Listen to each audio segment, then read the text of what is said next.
everybody, it's Witchy Mom. Long time no see. I'm still not 100% there. Let me see if I can get rid of that light. That's gonna have to be there. Fighting with the doctors for some antibiotics. They gave me some antibiotic cream, but I don't know. I found a recipe online how to make an old-time antibiotic with cinnamon and chili and ginger and garlic, I think it was. And when I get ready to make that, I'm going to show you how I do it. It's an antibiotic, a homemade antibiotic, so that's what I'm going to try.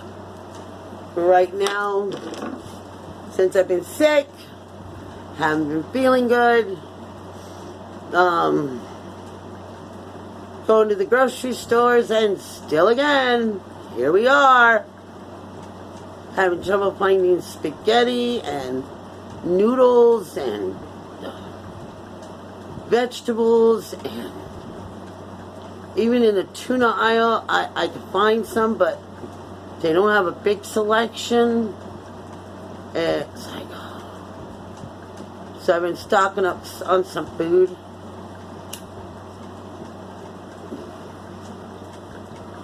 And I'll show you what I'm doing. You take a brown paper bag. Right now I'm storing up this. Not the greatest, but I am storing some regular rice and beans, but if I store up some of these, it'll give me some different rice that's not just white. I'm putting it in a brown paper bag, just the rice. I'll show you. Okay. I roll it in a brown paper bag. I put Rice-A-Roni.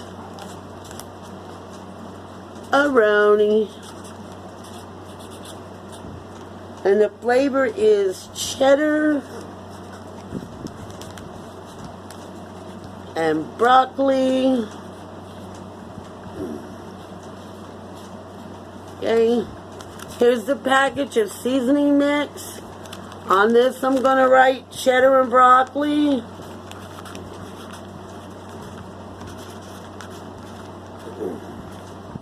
Reason I'm looking over there is because I don't know how to spell broccoli. I keep forgetting it has 2 C's and I keep wanting to put 1.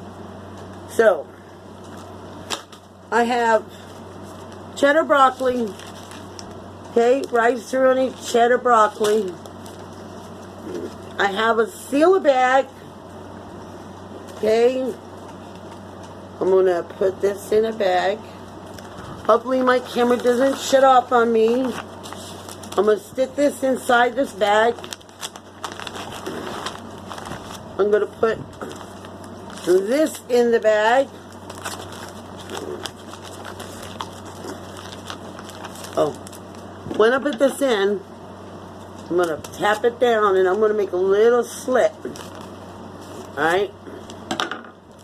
The reason I do that is I want the air out of this too.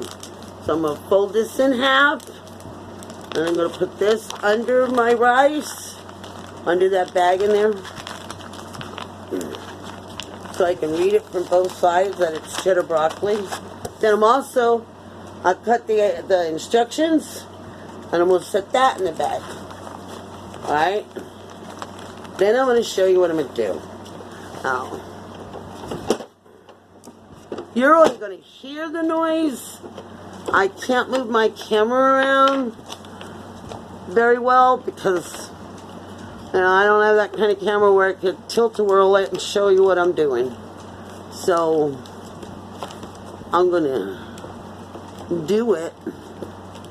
Then I'm going to do it. Then I'll show you what I did. You'll see the process. Did you hear that noise? That's a seal of me old vacuum doohickey thing.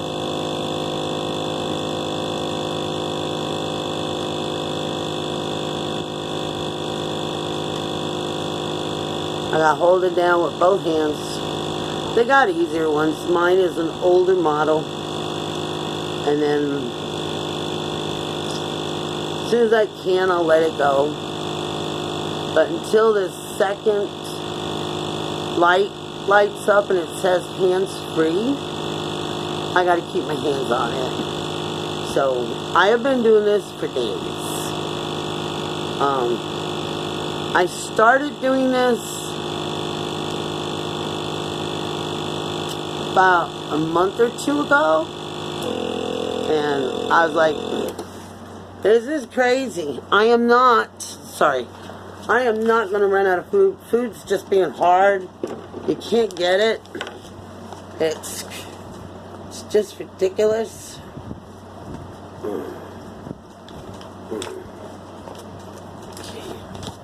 For some reason, sometimes, I don't know why, sometimes these little machines are butt heads and they don't want to cooperate, but that's okay.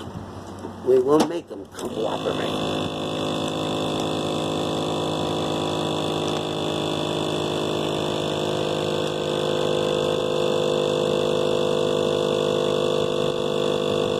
So how's everybody been doing?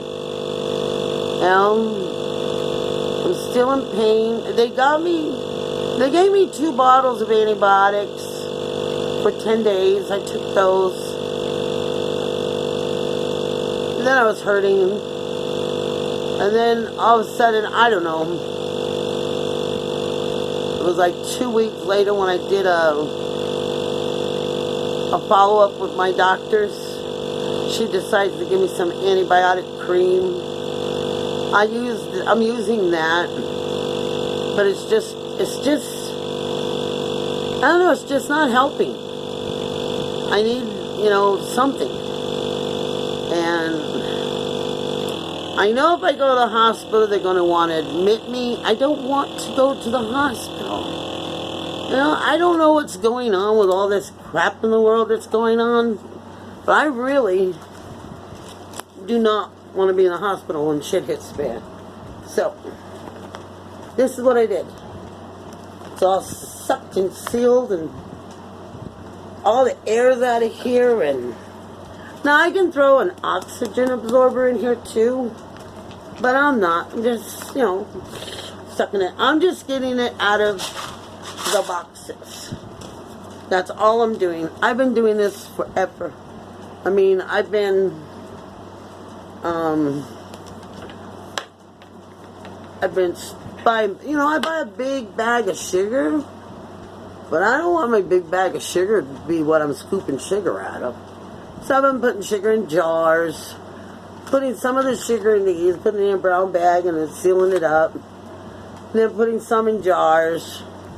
My noodles, don't use an oxygenizer and sugar, because it will suck all the air out and it'll be a hard lump of sugar.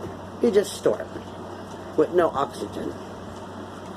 I've been storing away rice.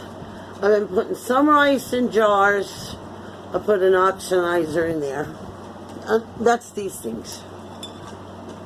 I put one of these in there. And I seal it up and you can hear the can go pop. Or I put it in a brown paper bag and sealing it in these. I've been mixing them up here and there. I did some with flour. I did all my flour in these. I put 2 brown paper bags in each one of these. You can make these bags as long or as short as you want. And, oh man, I still have beans to do. I did some powdered milk. We're milk drinkers. Yeah, okay, you can buy milk and people say you can freeze it. Alright. I'll give you a story that I haven't heard from other people about freezing milk. But a gallon of milk's come in those plastic jugs. Yeah, you can freeze those. But when they start to thaw out, you got big chunks of ice. They can poke a hole into that plastic. Because it did that to us when my dad used to buy milk and put it in the deep freezer. And one day we had it on the counter thawing out. Milk was everywhere. Because the ice poked a hole and all the thawed milk was... So the only thing that he started throwing in the deep freezer that you can freeze, and when you thaw it out, it doesn't damage the carton, is those half-gallon cartons, like, almost like a box, you know? Those you can freeze. And then you thaw them out and they won't puncture a hole in your carton. I wish I had I have a dehydrator. I'm going to go and get me some frozen vegetables, put them in my dehydrator, so I can dehydrate some vegetables, put them in a jar. I make stew or soup or something, stews or soups. You know, I could just put some dehydrated corn, vegetables, and cook it, and it'll come right back. But I haven't bought any frozen vegetables. I've been buying canned. Even those are hard to come by. I'm lucky I'm finding some. I mean, the shelves just like are empty.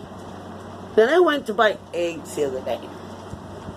I ended up paying $4 and something, $4.47 I think it was, for 18 eggs. I'm like, that's ridiculous.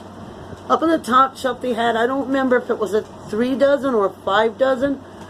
It was 13 something. I was like, I can't buy eggs. I can't afford to spend that much on eggs. So I was driving by a Tractor Supply. On our way home, we drive by a Tractor Supply place, and a big sign, baby chicks are here. So I pulled in and I bought me 6 baby chickens, and they all lay eggs. So we do know for sure that 3 are females, and the other ones I just took a gamble on, because they know how to tell them apart, but they just don't do it. But apparently they can, because, well, these ones, they call them something. I said, well, what are those? Well, she said, those we know are females or males. Those ones we know what sex they are. The other ones are chickens where they might either have a bunch of fur up here or a bunch of fur down by their feet. And I think they called those banners, I think. I don't know. Then I bought some Easter bunny or Easter egg layers, or something like that. They just lay a bunch of eggs, and the eggs are blue or green. So I bought me 3 of those, and I know for sure one is a female, but the other ones we have to take a gamble. Hopefully I got all females on any one rooster. If I all got all females and no rooster, that's fine too. I just want some chickies to lay eggs. I don't worry about hatching eggs. So if I don't get a rooster, that's fine. All you need the rooster for, because chickens will lay eggs whether they're got a rooster or not a rooster. But with the rooster, you know the eggs are then fertile. And I don't care. I just want eggs that are going to give me, eggs that are going to give me chickens, yeah. I just want some chickens that are going to give me some eggs. That's what I care about. So this is what I'm doing. Like I said, I went last month and the month before and the month before that. I could not find canning stuff for the life of me. This time I went to Walmart. They had canning stuff galore. So I bought me a bunch of canning jars and lids and extra boxes with lids, and I think I got me about 5 or 6 different boxes of sized jars. And I'm just sitting here just storing all kinds of stuff. Because I have to. I can't go to the store and buy anything, and it's just gonna, from what I understand, it's gonna get worse. Every time I go, I mean, it was low before, but then when I go again, it's even lower. It's like, this is crazy. Meats? Oh, I wish I had a fresh... I have a water-based canner, you know, where I can make sauces and jellies and, you know, jams, but I wish I had a pressure canner. But I don't know where you buy them. I'm going to have to look on Amazon. I have no idea how much they are. I have a pressure cooker, but I don't have a pressure canner. If I can get me a pressure canner, oh, if I had one wish right now, I would wish for a pressure canner. Yeah. Because then I can start pressure canning chicken, pressure canning hamburger, pressure canning stew meat, and let that shit sit in a shelf. And then I have meats. Right now, the only meats I have are, you know, like tuna fish, and pot roast in a can, and ham in a can, and spam in a can, and shit hits the fan. That's what kind of meat we have to live on. I would love to have some meat, but I don't have a pressure canner. And I haven't found one. I looked at Walmart. They told me they had one, but I looked up and down all their aisles. There was no pressure canner. There was a water-based canner. But I missed you guys. I hope you missed me. Remember, my channel is not just about witchcraft. I said that from the beginning. I do all kinds of things. I do witchcraft. Alright, now I'm doing canning. And if you think about it, that could be sort of witchy. That would fall under the green witch. You know, I'm like, then I'm going to make me that homemade antibiotic. And then I found a recipe online or in a book, I don't remember what I saw, homemade cough syrup. So I'm going to see about that. Now the thing is when you buy this stuff, it's only good for like the stuff you make back then and the old stuff. It's only good for like, I don't remember, I want to say a week maybe. Because you got to put it in the ice box and then it's only good for a week. Then you got to throw it away. So you got to make sure you got all those herbs or spices or whatever you need to make that antibiotic later. Or make that corn syrup later. So I'll come back when I get ready to do my homemade antibiotic. Right now I put on a corned beef yesterday. Put it in the slow cooker all day. I just took that out. I'm letting the water cool down. And then I'm going to get my potatoes and my cabbage. Throw it back in that water. Because it's got to be cold when you throw the potatoes in. And then I'm going to, put that on high. And I'm going to cook my cabbage and my potatoes in the corned beef liquid. Because it is Easter. So, happy Easter.